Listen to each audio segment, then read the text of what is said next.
নমস্কাৰ মই বেনুধৰ চাংমাই আজি আমি আহি উপস্থিত হলোঁ ডিব্ৰুগড় জিলা খোৱাং হালধিবাৰী কটকি পুখুৰী গাঁৱত আমাৰ সতীৰ্থৰ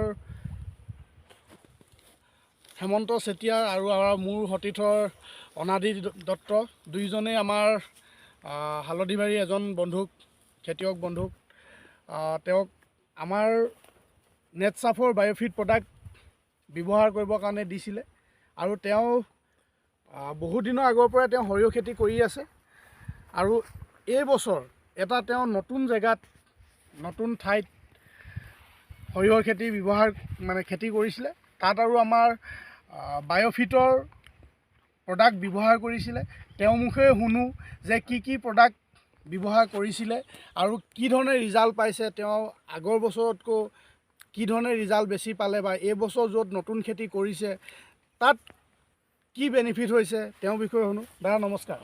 নমস্কাৰ। আপোনাৰ নামটো কি? শ্ৰী পংকজ চেতিয়া। পংকজ চেতিয়া।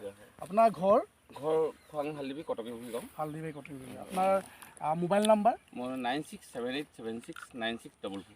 অ'কে। আপুনি নেটচাফৰ বায়'ফিটৰ প্ৰডাক্ট ব্যৱহাৰ কৰিছে হয়নে? আপুনি ইয়াত যে সৰিয়হৰ খেতি এই এৰিয়াটোত আপুনি কিমান বিঘাৰ খেতি কৰিছে? ইয়াত টোটেল আমাৰ 100 বিঘা আছে। 100 বিঘা আছে। হয়। আপুনি ইয়াত প্ৰথম কি খেতি কৰিছিলে? ইয়াত প্ৰথম ধান খেতি আছিলে, আমি বাছ ধান ৰঞ্জিত ধান ধান কৰিছিলোঁ। এইবিলাক নৰা আছে দেখিছে, আমাৰ এইবোৰ নৰা আছে। ধান কৰি শেষ কৰি আপোনাৰ এই সৰিয়হ খেতি কৰিছোঁ। আপুনি এই সৰিয়হ খেতিখিনিত আপুনি নিজকে কেনেকুৱা হৈছে বুলি ভাবে আপুনি? সৰিয়হখিনি খুব ভাল হৈছে। মানে প্ৰথম কৰিছোঁ দেই, ধান খেতি কৰাৰ পিছত মই সৰিয়হ খেতি প্ৰথম কৰিছে, সেইকাৰণে চাইছোঁ ভাল হৈছে। আপোনালোকৰ যিটো এইটো এই দৰৱটো আমি ব্যৱহাৰ কৰিছিলোঁ, এইটো মাটিত ইউজ কৰি যিটো আমি প্ৰডাকশ্যন পাইছোঁ এতিয়া দেখিছোঁ যিটো হৈছে বহুত ধুনীয়া হৈছে। আৰু যিবিলাকত নাই দিয়া তাত আমি ফলাফল আগলৈ আছে আমাৰ আপোনালোকৰ হেৰি ইউজ নকৰাকৈ আমি খেতি কৰিছোঁ, সেয়া কিন্তু বৰ ভাল হোৱা নাই। মাটিত ব্যৱহাৰ স্প্ৰে কৰিছোঁ। ঠিক আছে। আৰু কি ব্যৱহাৰ কৰিলে? আৰু আপোনালোকৰ ষ্টিম বুলি কয় এইটো আমি খুব সৰিয়হজোপা গজি 2 পাত বা 3 পাত হওঁতে স্প্ৰে কৰিছোঁ। 2 পাত 3 পাত আৰম্ভতে তাৰপিছত আৰু এবাৰ স্প্ৰে কৰিছোঁ। ফুল আৰম্ভ নহওঁ অৱস্থাত এইটো এবাৰ ইউজ কৰিছোঁ। দুবাৰ কৰা হ'ল, 3বাৰ কৰিব পাৰিলে ভাল হয়, আৰু ভাল হয়। 3বাৰ জেগা মাৰিছোঁ, সেইবাৰ আৰু ভাল হৈছে। কিন্তু হয় আপুনি আৰু ইয়াক গুটিত ব্যৱহাৰ কৰিছিলে নেকি? গুটি চিটটোত? গুটি চিটত ইয়াৰ যদি আপোনাৰ সৰিয়হটোৰ যদি আমি গুটিটো যদি সেনাই লওঁ, সিঁচাৰ আগত যদি অলপ মিক্স কৰি সেনাই লওঁ, তেতিয়া গুটিটো খুব আপোনাৰ গজি কমপ্লিট হৈ যায় আৰু 80-90% মানে সৰিয়হ গজি যায়। তাৰমানে আপোনাৰ মিছ নেমাৰে। এতিয়া যোনে এইটো বস্তু ইউজ কৰা নাই বা মিক্স কৰা নাই, এইবাৰ বিশেষকৈ বতৰ খৰাং খুব বেছি, বৰষুণ নাই প্ৰায় গুটি গজিব পৰা নাই। গজাত আপুনি আগলৈ চালে মন কৰিব বহুত জেগাত সৰিয়হ গজাই নাই বা প্ৰায় জেগাত লক্ষ্য কৰিব সৰিয়হ গজা নাই। এতিয়া আমাৰ চব কিমান ধুনীয়াকৈ গৈছে, এটাও গুটি মিক্স হোৱা নাই আপোনাৰ ইয়াতে।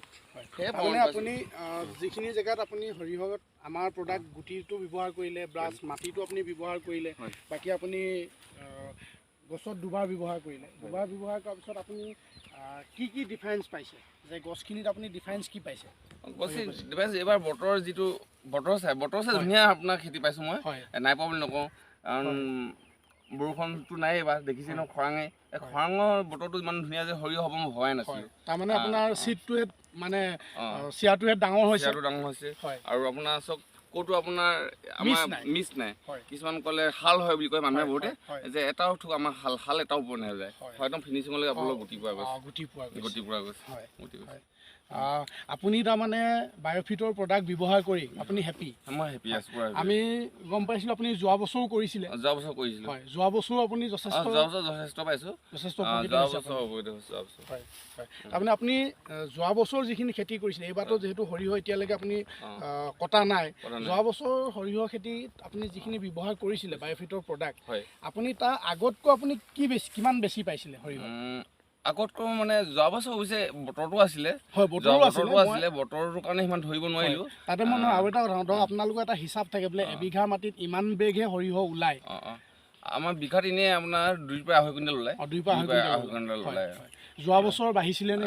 যোৱা বছৰ সেই 2 পৰা 2.5 কুইণ্টেল পাইছিলোঁ। এনেই আমি জেনেৰেলি বেলেগ ইউৰিয়া বা পটাছ DAP এইবিলাক ইউজ কৰিলে আমি 1.5 কুইণ্টেলৰ ওপৰত আমি ধৰিব পৰা নাই পোৱা নাই মানে আমাৰ প্ৰডাক্ট ব্যৱহাৰ কৰি আপুনি 2.5 কুইণ্টেল আপুনি বিঘাত পাই পাইছে ধন্যবাদ আমাৰ চেতিয়াদেৱে যিখিনি সৰিয়হৰ খেতিত ব্যৱহাৰ কৰি যিখিনি ফল পালে আমাক জনালে আপুনি আৰু শুনিছিলোঁ ধান খেতিটো ব্যৱহাৰ কৰিছিলে ধান খেতি ব্যৱহাৰ কৰিছে হয় ধান খেতিত আপুনি কেনেকুৱা পাইছিলে ধানৰ ধুনীয়া প্ৰডাকশ্যন হৈছিলে ধান আপোনাৰ বিঘাত মোৰ 6 কুইণ্টেল 7 কুইণ্টেল এনেকৈ বিঘাত ধান মই পাইছোঁ ইয়াতে ধান কাটিয়ে আকৌ লগে লগে সৰিয়হ হয় ধন্যবাদ আমাৰ চেতিয়াদেৱে ক'লে যে তেওঁ বায়'ফিটৰ প্ৰডাক্ট ব্যৱহাৰ কৰি ষ্টিম ৰিচ আৰু ছেট এইটো হ'ল আমাৰ ছেট soil health enhancement technology actually এইটো হ'ল এটা মাটিৰ ভিটামিন হয় মাটিৰ ভিটামিন ই কি কৰে আমাৰ মাটিৰ যিটো উৰ্বৰা শক্তি সেইটো বঢ়ায় কাৰণ ইয়াত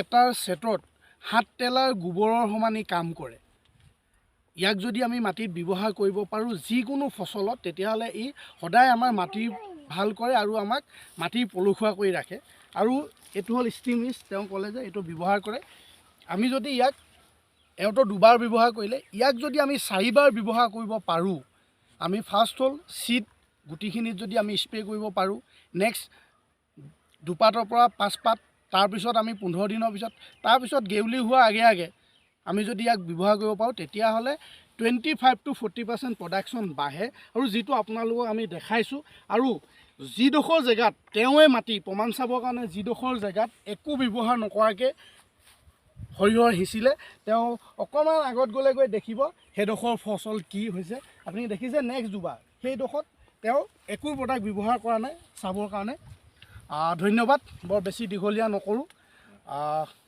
আশা থাকিল আপুনি আমাৰ অসমৰ কৃষকক কি উপদেশ দিব উপদেশ দিছোঁ তাকে সকলোৱে চাওক ব্যৱহাৰ কৰি চাওক এবাৰ যে আৰু গুণাগুণটো মই বহুত ভাল পাইছোঁ আৰু ইয়াৰ এটা গুণাগুণ আছে এই মাটিটো কেতিয়াও বেয়া কৰি নেপেলায় মাটিটো খুব ভাল হৈ থাকে আমি এতিয়া মই এবাৰতো 3টা খেতি কৰিম ধান কৰিলোঁ ধান কৰি এতিয়া সৰিয়হ কৰিছোঁ সৰিয়হ কৰি আকৌ এতিয়া মই ভেন্দি দিম ভেন্দি দিয়ে ধান কৰিম মানে বছৰটোত মই 3টা খেতি কৰিম এইডোখৰ মাটিতে এইবাৰ মই ভাবিছোঁ আপোনালোকৰ এই মেডিচিন ইউজ কৰি তাৰ গম পাইছোঁ যে মাটিটো এই বেয়া কৰি নেপেলায় সেইটো বাৰু হয় আৰু আপুনি কয় যে আপুনি কৃষকক সকলো কৃষকক যাতে ইয়াক ব্যৱহাৰ কৰক উপকৃত হ'ব ধন্যবাদ চেতিয়াদেৱলৈ ধন্যবাদ থাকিল লগতে আমাৰ সতীৰ্থ অনাদি দত্তও বহুত দিনৰ মূৰত আমি এটা নতুন ভিডিঅ' দিবলৈ আপোনালোকৰ কাৰণে আগবঢ়াব মানে উপকৃত মানে প্ৰয়াস কৰি আছিলোঁ বহুত দিনৰ মূৰত এটা